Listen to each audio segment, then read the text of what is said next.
वित्त मंत्री अरुण जेटली ने कहा है कि इकोनॉमी पर पटरी पर लौटने लगी है। उन्होंने कहा जब दुनिया भर में मंदी छाई थी तब भारत सबसे तेजी से बढ़ने वाली इकोनॉमी था।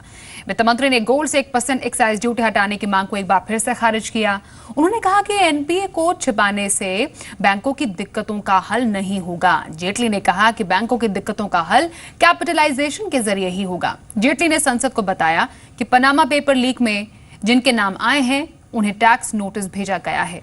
साथ ही उन्होंने कहा कि अच्छे मॉनसून से इकोनॉमी को रफ्तार मिलेगी। एक बात का तो हमें गर्व होता है कि 2 वर्ष लगातार, ऐसा पहले कभी इतिहास में नहीं हुआ कि सन 14-15 में 7.2% और 15-16 में अंदाजा 7.6%। भारत जो विश्व की बड़ी अर्थव्यवस्था है उसमें सबसे तेजी से बढ़ने वाली अर्थव्यवस्था है और पिछले 2 वर्षों में हाईवे सेक्टर एक बहुत बड़े तरीके से रिवाइव हुआ है। तो उसके जो कॉन्ट्रैक्टर्स थे उनके जो एनपीएस हैं वो भी अब बेहतर स्थिति में आने की उनकी संभावना बन रही है। बढ़ते आगे, होंडा ने अपनी नई कॉम्पैक्ट एसयूवी बीआरवी लॉन्च कर दी है। इस कार की शुरुआती कीमत 8,75,000 रुपए है। इस कार को पेट्रोल और डीजल वेरिएंट्स में उतारा गया है। 1.5 litre iVTEC petrol engine 117 BHP की पावर देता है, जबकि 1.5 litre iDTEC diesel engine 98 BHP की पावर देता है। पेट्रोल वेरिएंट में 6 स्पीड मैनुअल और 6 स्पीड सीवीटी ऑटोमेटिक ट्रांसमिशन का ऑप्शन मिलेगा। कंपनी का दावा यह है कि बीआरवी का पेट्रोल मॉडल 16 किलोमीटर प्रति लीटर का माइलेज देगा, जबकि डीजल मॉडल 21.9 किलोमीटर प्रति लीटर का माइलेज देगी। बीआरवी में लार्ज क्रोम स्लैट ग्रिल के साथ ब्लैक प्रोजेक्टर हेडलैम्प्स दी गई हैं। इसका ग्राउंड क्लियरेंस 210 mm का है। ये एसयूवी 6 रंगों में उपलब्ध होगी और खास तौर पर बीआरवी का मुकाबला रेनो डस्टर, ह्यूंडई क्रेटा और निसान टेरानो से होगा। सीवीटी की माइलेज मैनुअल से भी ज़्यादा है और पैडल शिफ्टर के साथ है। तो ऐसे और कई यूएसपीज हैं, फीचर्स बहुत अच्छे हैं इसमें। तो ओवरऑल एक बहुत ही कंपेलिंग पैकेज है। और जहाँ तक इसका प्राइस का सवाल है, एक्स शोरूम दिल्ली शुरू होती है 8,75,000 से और जो कंज्यूमर फीडबैक के बेसिस पे ही हमने ये प्राइस सेट किया है। Great value for money price है। चलिए कुछ पॉपुलर कार से हम कंपैरिजन बताते हैं। बीआरवी किन किन कारों से टक्कर लेने की तैयारी में है। जैसे होंडा बीआरवी 8,75,000 इसकी कीमत, रेनो डस्टर 8,47,000 इसकी कीमत है। यह मुकाबला है बीआरवी का ह्यूंडई क्रेटा से जिसकी कीमत है 9,16,000 रुपए। इसके अलावा अगर शौकीन आप बीआरवी खरीदने के और निसान टेरानो के बीच में कंपैरिजन करना चाहते हैं तो 9,99,000 इसकी कीमत है। सोचिए आपके पसंद की कौन सी गाड़ी है और खरीद लीजिए। वहीं लग्जरी कार बनाने वाली कंपनी लैम्बोर्गिनी ने भारत में अपनी नई car Huracan spider LP610 4 launch कर दी है। इस कार के मुंबई में एक शोरूम कीमत 3,89,00,000 रुपए है। बाहरी डिजाइन की बात करें तो यह कार दिखने में काफी कुछ रेगुलर हुराकैन की तरह है। नई हुराकैन स्पाइडर में रूफ अलग दिया गया है। कंपनी का दावा यह है कि इसे 50 किलोमीटर प्रति घंटे की स्पीड पर भी केवल 18 सेकंड में खोला जा सकता है। इस कार में 5.2 लीटर 10V इंजन दिया गया है जो कि 610 बीएचपी की पावर देता है। कार में 7 speed dual clutch gear box है।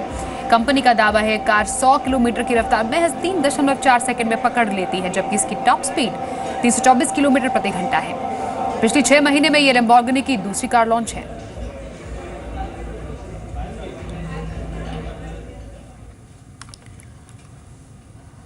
आगे बढ़ेंगे। अब सरकार ने खराब कामकाज के आधार पर पहली बार 33 रेवेन्यू अधिकारियों को वक्त से पहले रिटायर कर दिया है। जिन 33 रेवेन्यू अधिकारियों को रिटायरमेंट दिया गया है उनमें 7 ग्रुप ए अधिकारी भी शामिल हैं। वित्त मंत्रालय ने ट्वीट के जरिए इसकी जानकारी दी। सरकार ने जनता में मैसेज देने की कोशिश की है कि जो अधिकारी काम नहीं करेगा उसे बख्शा नहीं जाएगा। मेरे सहयोगी आलोक इस वक्त जुड़ गए हैं। आलोक, कामकाज पर सरकार काफी सख्ती दिखा रही है अब। बिल्कुल, देखिए मोदी सरकार ने जब सत्ता में आई थी तभी ऐलान किया था कि जो नॉन परफॉर्मिंग लोग होंगे उनके खिलाफ कार्रवाई की जाएगी और साथ ही साथ उनको प्रीमेच्योर रिटायर भी किया जाएगा जो काम नहीं करेंगे। इसलिए अब देखिए 2 साल हो गए हैं मोदी सरकार के और जो 2 साल के अंदर जो आंकड़े वित्त मंत्रालय ने जारी किए हैं उसके मुताबिक देखा जाए तो 72 रेवेन्यू ऑफिसर्स को डिसमिस कर दिया गया है, जिसमें से 6 ग्रुप ए लेवल के अधिकारी हैं और इस साथ ही साथ 33 जो रेवेन्यू अधिकारी हैं उनको प्री मेच्योर उनका रिटायरमेंट कर दिया गया है या रिटायरमेंट उन्होंने ले लिया है। उसमें से 7 लोग जो हैं ए लेवल के ऑफिसर्स हैं, ए ग्रुप के। तो अब ये देखना होगा कि इन लोगों का क्या नॉन परफॉर्मिंग था, किस तरह के ये लोग काम करते हैं। लेकिन जाहिर सी बात है कि सरकार की इस पर नजर है कि कौन लोग काम कर रहे हैं, कौन लोग परफॉर्म कर रहे हैं, कौन लोग नॉन परफॉर्मिंग है और किनको प्रीमेच्योर रिटायर होना है और किनको डिसमिस करना है। तो ये विभागीय एक तरह से कहें कार्रवाई है और इस विभागीय कार्रवाई में साफ तौर पर मोदी सरकार के कामकाज की झलक दिखती है कि मोदी सरकार ने साफ तौर पर पहले ही कह दिया था कि जो लोग काम नहीं करेंगे उनको घर पे बैठना होगा, उनको रिटायरमेंट लेना पड़ेगा या फिर उनको निकाल दिया जाएगा। तो इस तरह के जो पहले ही सरकार की तरफ से क्लियर किया जा चुका था, उसके बाद ये कार्रवाई हुई है। तो जाहिर सी बात है कि इसका असर जो है आलोक के माने के आगे जाके अभी एक रेगुलर प्रोसेस बन जाएगा कि नॉन परफॉर्मिंग जो अधिकारी होंगे उन्हें तुरंत तत्काल प्रभाव से निकाला जाएगा। बिल्कुल, देखिए एक कह सकते हैं कि प्रोसेस शुरू हो गया था पिछले 2 साल के अंदर। जी आलोक, आप हमारे साथ बने रहे क्योंकि बैंक्रप्सी एंड इंसॉल्वेंसी बिल जो है लोकसभा से पास हो गया है। ये एक बड़ी खबर, क्योंकि काफी समय से यही कोशिश थी सरकार की कि बैंक्रप्सी एंड इंसॉल्वेंसी बिल जो है उसे जल्द से जल्द इस सेशन में तो कम से कम पास करा लिया जाए। आलोक, ये बहुत बड़ी कामयाबी है सरकार की। बिल्कुल, देखिए लोकसभा में पास होना कोई बड़ी बात नहीं है क्योंकि लोकसभा में संख्या है और सरकार जब पिछली बार लोकसभा में इंसॉल्वेंसी एंड बैंक्रप्सी बिल लेके आई थी तो तमाम जितने भी मेंबर्स थे उन्होंने कहा था कि इस पर एक ज्वाइंट पैनल बनाई जाए और इस पर एक कमेटी बनाकर इसको विवेचना की जाए। लेकिन उसके बाद जब कमेटी ने अपनी रिपोर्ट दी है और करीब अच्छी खासी रिपोर्ट दी है, 244 अमेंडमेंट किए हैं इस बिल में, तो इसके बाद आज जब लोकसभा में इसको पेश किया वित्त राज्य मंत्री जयंत सिन्हा ने, उसके बाद आपने खुद ही देखा होगा वित्त मंत्री भी मौजूद थे वहां पर और इस बिल को लोकसभा में आसानी से पास करा लिया गया और ये बिल अब राज्यसभा में जाएगा जहां पे इसको पास कराया जाएगा। और जब राज्यसभा में पास हो जाएगा तो ये बिल एक तरह से कहें कि एक इकोनॉमिक रिफॉर्म्स की राह में एक तरह से कहें कि मील का पत्थर साबित होगा। क्योंकि राज्यसभा में कब पेश करेगी सरकार?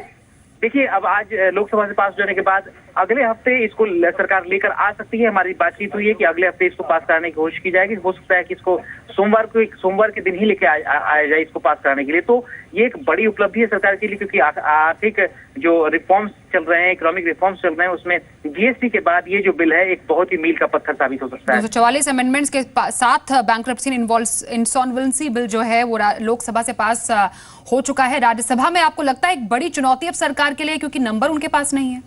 नहीं, लेकिन देखिए इंसॉल्वेंसी और बैंक्रप्सी बिल को लेकर एक तरह से आम राय है और तमाम जितने भी पार्टीज के नेता हैं वहां पर राज्यसभा में उन सबका एक राय है कि ये बिल बहुत महत्वपूर्ण बिल है और इसको पास होना चाहिए। तो मुझे नहीं लगता कि इसमें ज्यादा कोई दिक्कत होगी राज्यसभा में, लेकिन इसके लिए जरूरी है कि राज्यसभा सुचारू तौर पर चले। और जैसा कि इस सेशन में दिखा कि राज्यसभा चाहे कितना भी हो हंगामा चल रहा है लेकिन राज्यसभा चल रहा है, वहां पर बिल पास हो रहे हैं। तो ऐसा लगता है कि कोई खास दिक्कत नहीं होने वाली है सरकार को इस बिल को लेकर।